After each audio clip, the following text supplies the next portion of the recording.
Genesis dog, Genesis dog, Genesis dog, Genesis dog, Genesis dog, Genesis dog. What Nintendo cats?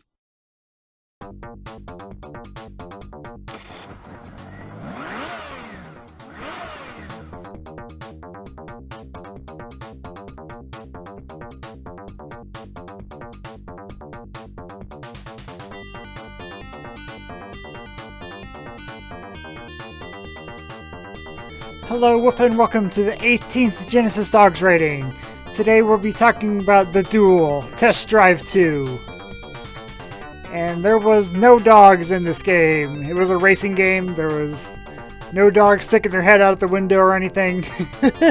Not even a horn so I can give it a bark button. Nothing doggy in this game at all.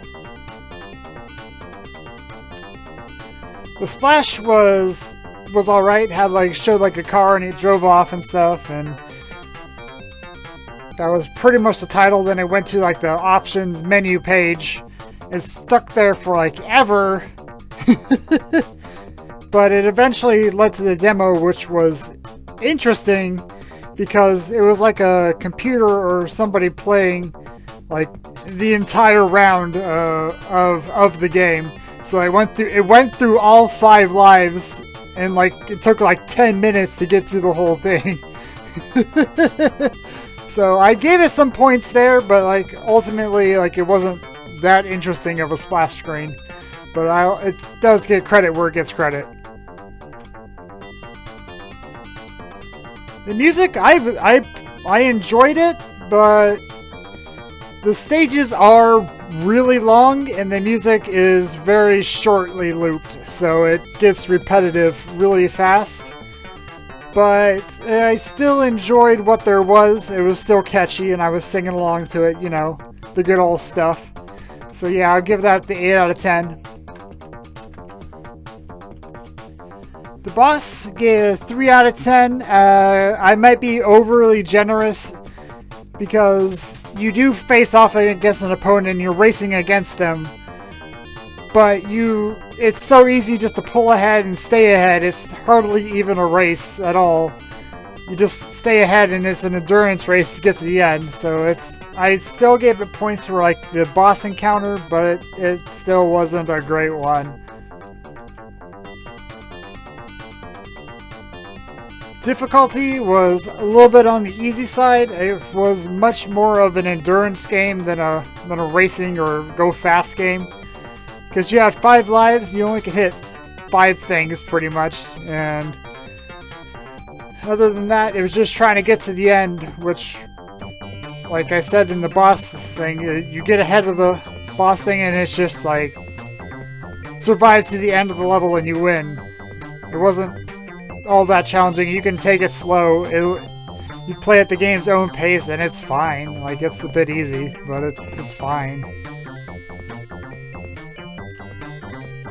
Experience was 7 out of 10. I enjoyed my time with it. It was good for good for an afternoon of play and stuff, but I wouldn't really play it past today. I don't foresee myself coming back to this game anytime soon. Total is 31 out of 60.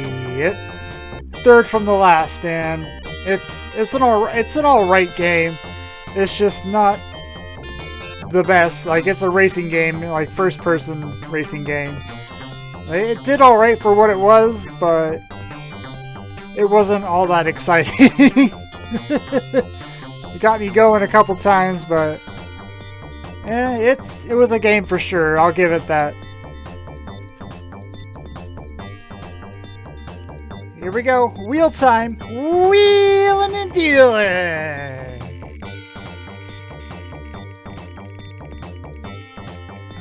What do we get? Techno Clash. I've heard of this one. I don't remember what it's about. And coming up next, Techno Clash. Wizards versus Robot People. From everything I've seen, it looks like a top-down shooter of sorts. Like an action game, shooter game. So, we'll see how this treats me.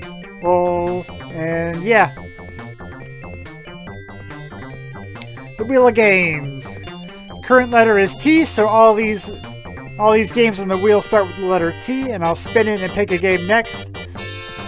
And if you donate to me on coffee.com/GenesisDogs, $1, I'll increase the wedge of any game, which increases the chance of me to land on it. $5, and you can add any game on the wheel to the queue, so any game that starts with the letter T. And $10 adds any game to the game queue next, and I'll play it next. Well, thank you for joining me, and I'll woof y'all later. Woof, woof.